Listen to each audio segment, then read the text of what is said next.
Saya ingin mengajak teman-teman semua dan para pendengar untuk bisa berpikir bersama dengan saya mengenai tentang kebangkitan Kristus.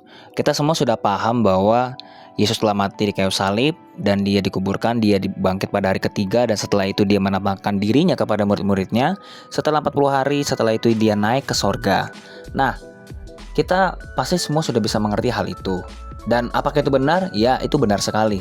Tetapi saya ingin mengajak teman-teman semua supaya kita bisa percaya juga dengan kuasa kebangkitannya. Yang artinya adalah memang kita sebagai orang Kristen itu pasti ada penderitaan.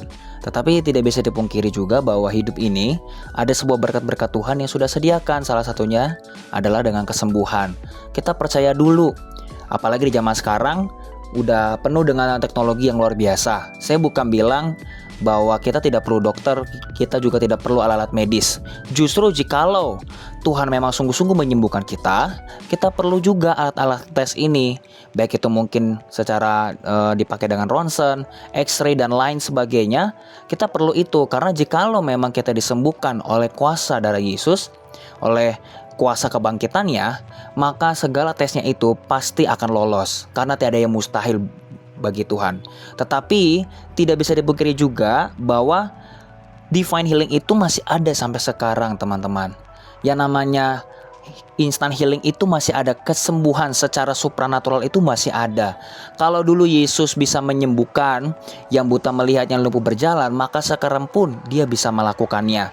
Karena jikalau dia cuma hanya sekadar nabi, kalau dia hanya sekedar orang suci atau sekedar menjadi tokoh agama, tidak mungkin namanya bisa berkembang sampai saat ini. Bahkan orang banyak percaya kepadanya dan tidak sedikit juga melalui kesembuhan ilahi itu telah terjadi. Termasuk saya pun juga pernah kesaksian bahwa saya mendoakan orang, khususnya opung saya yang dia tidak bisa berjalan, saat itu dia bisa berjalan. Artinya nama Yesus itu menjadi obat bagi kita semua. Jadi bagi kamu yang hari ini sedang sakit, Tuhan mau memulihkanmu, Tuhan mau menyembuhkan kamu.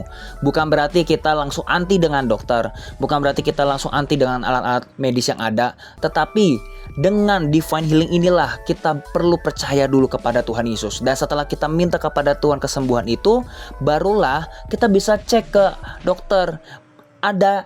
Ada dua yang akan terjadi. Ada yang benar-benar langsung sembuh, ada yang memang lagi proses. Mungkin kalau kamu yang sedang punya kanker, punya tumor, atau kamu yang tadinya mungkin sulit berjalan, sekarang kamu bisa berjalan dengan sempurna dalam nama Yesus.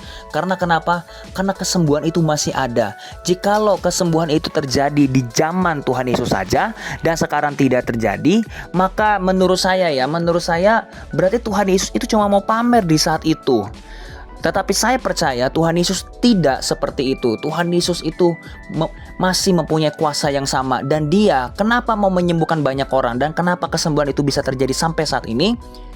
Karena itulah hati Tuhan. Hati Tuhan Yesus itu tidak sangat-sangat menderita jikalau dia melihat manusia itu menderita. Jadi saya minta percaya dulu apa yang dikatakan Tuhan Yesus dulu, barulah kamu bisa melihat mujizat yang pasti akan terjadi.